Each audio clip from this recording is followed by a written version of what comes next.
যে সমস্ত মানুষরা মানুষকে দেখানোর জন্য নামাজ পড়েছে, রোজা রেখেছে, কোরআন করেছে, ওয়াজ করেছে, তাফসীর করেছে, মানুষের মন পাওয়ার জন্য, লৌকিকতার জন্য, আল্লাহ বলবে তুমি যাকে দেখানোর জন্য, যাদেরকে দেখানোর জন্য আমল করেছিলে, এখন যাও তাদের কাছ থেকে তুমি তোমার এই আমলের প্রতিদান নিয়ে আসো।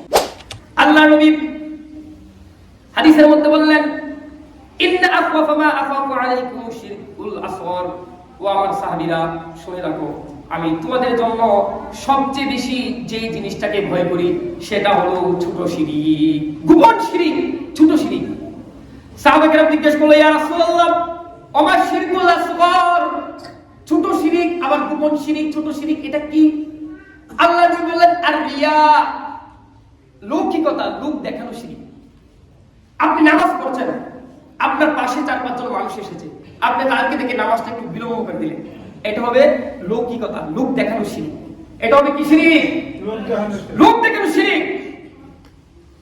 যারা মানুষকে দেখানোর জন্য আমল করে তাদের এই আমল আল্লাহর কাছে গ্রহণযোগ্য হবে না।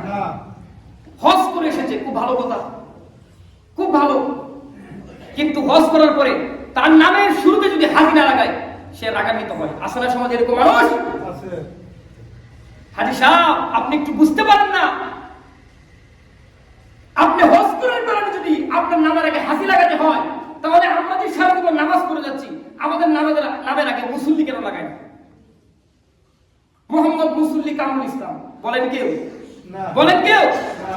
তাহলে হজ করার পরে হাজি লাগান কেন? লৌকিকতার জন্য। সাবধান, লৌকিকতার জন্য করবেন না। হাদিসের মধ্যে এসেছে, আল্লাহ নবী বলেন, কিয়ামতের ময়দানে আল্লাহ তাআলা সমস্ত বান্দাদের আমলগুলোকে তাদের আমলের অনুযায়ী তাদেরকে ন্যায় প্রদান করা হবে, তাদের প্রতিদান দেওয়া হবে, এক এক করে প্রতিদান দেওয়া হবে।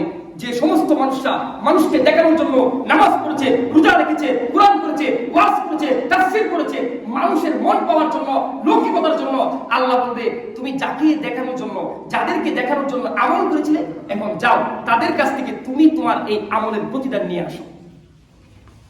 সম্ভব না? সম্ভব? আল্লাহ তাআলা আমাদেরকে এই রিয়া ও শিরক, গোপন শিরক থেকে বেঁচে থাকার তৌফিক দান করুন। সকলে বলেন আমিন।